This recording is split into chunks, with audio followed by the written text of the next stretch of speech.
ஒரு முறை சொன்னார், கண்ணதாசன் இந்தியாவின் ஜனாதிபதியை போல் சம்பாதித்தார், எல்லாரும் கைதட்டினாங்க.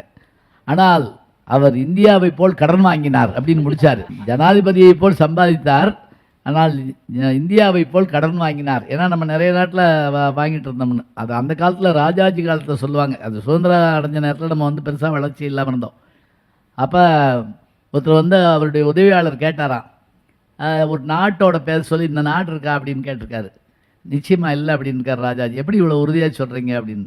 அப்படின்னா நம்ம அவங்ககிட்ட கடை வாங்கியிருப்போம், அதனால இது இல்லைங்கிற அப்படின்னு. சும்மா ஒரு விளையாட்டு கூட சொல்லியிருக்கலாம், இல்லை இது வழக்கமாக சொல்கிற மாதிரி இது கேள்விப்பட்ட கதையாக கூட, செவி வழி கதையாக கூட இருக்கலாம். எதுவாக இருந்தாலும் சரி, வளர்ச்சிக்காக வாங்கப்படுற அந்த விஷயத்த ரொம்ப அழகாக சொன்னீங்க.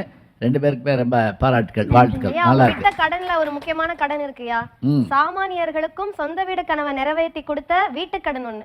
அது வந்து முன்னாடி வெறும் பெரும் பணக்காரர்கள் மட்டும்தான் வீடு இருக்கும், அவங்க பிள்ளைங்களுக்கு எழுதி வச்சாதான் அவங்க பிள்ளைங்களுக்கு இருக்கும். ஆனா இன்னைக்கு கல்வின்னு ஒண்ணு வந்து ஒரு சாதாரண வேலை கிடைச்சதுன்னா யாராலுமே சொந்த வீடு வாங்கி மகிழ்ச்சியா இருக்க முடியும், ஒரு சாதனை புரிய முடியும். நிச்சயமா நிச்சயமா. எல்லாருக்கும் அந்த வீடுங்கிறது ஒரு கனவு, கனவு இல்லம்னு சொல்றோம்.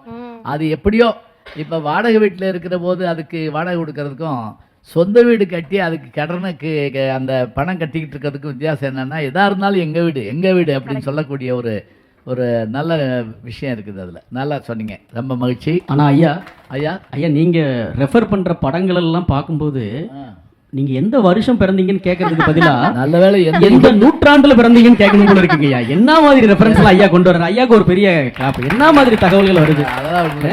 எழுதுனது யாரு, பாடினது யாரு, இசையமைச்சது யாரு? அந்த நினைவாற்றல் இருக்கு இல்லையா, அசாத்தியமா இருக்கு. அதெல்லாம் என்ன காரணம்னா, எங்க அப்பாட்ட அடி வாங்கி பார்த்த படம் மட்டும். எங்க அப்பா அலார வச்சு முழிச்சிருந்து அடிப்பார் என்னைய. ஏன்னா அன்னைக்கு மறந்துட்டோம்னா என்ன பண்றது அப்படிங்கிறதுக்காக செகண்ட் ஷோ சொல்லாம போயிடுவேன், திருப்பி வந்து அடி வாங்கணும் இல்லையா, அதுக்காக அப்படி வச்சிருக்கிறது. அதான் அவர் நல்லவேளை எப்படி கேட்காம போட, நீங்க எந்த யுகத்துல பிறந்தீங்க, புது யுகத்துல பேசுறீங்களே நீங்க, எந்த யுகத்துல பிறந்திருந்தாலும் புது யுகத்துல பேசுறீங்க இல்லையா? ஆமா, திரேதா யுகமா கலியுகமா அப்படிங்கிற மாதிரி. இல்லை நமக்கு என்னன்னாங்க, இந்த மாதிரியான ரசனைகள் எல்லாம் இப்போ கொஞ்சம் குறைஞ்சி போச்சுங்கிறது தான் வருத்தத்துக்குரிய விஷயம்.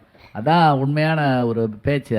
இப்போ பானுமதி ஏன் குறிப்பிட்டேன்னா, சகலகலாவல்லி அந்த அம்மா, டைரக்ஷன் தொடங்கி பாட்டு தொடங்கி பேச்சு தொடங்கி நடிப்பு தொடங்கி எல்லாத்துலேயுமே நம்பர் 1.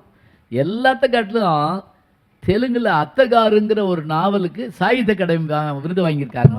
அதான் பெரிய ஆச்சரியம். இந்த இப்போ நம்ம பாட்டி சொன்ன கதையா, பாட்டிராஜன் நடிச்சு பாட்டி சொல்லை தட்டாதே, அது தெலுங்கு வெர்ஷன் அவங்க தான் பண்ணியிருக்காங்க. மனோரமா கேரக்டர் இருக்கு இல்லையா, அப்பவும் அவங்க நம்பர் 1 இருந்துட்டாங்க. அதான் பெரிய பெரிய ஆட்கள் இருந்த தேசம். மறந்துகிட்டே வர்றோம், அவ்வளவுதான். பரவாயில்ல, பாடத்தையே மறக்கிறோம், இது என்ன படத்தை மறக்க மாட்டோமா?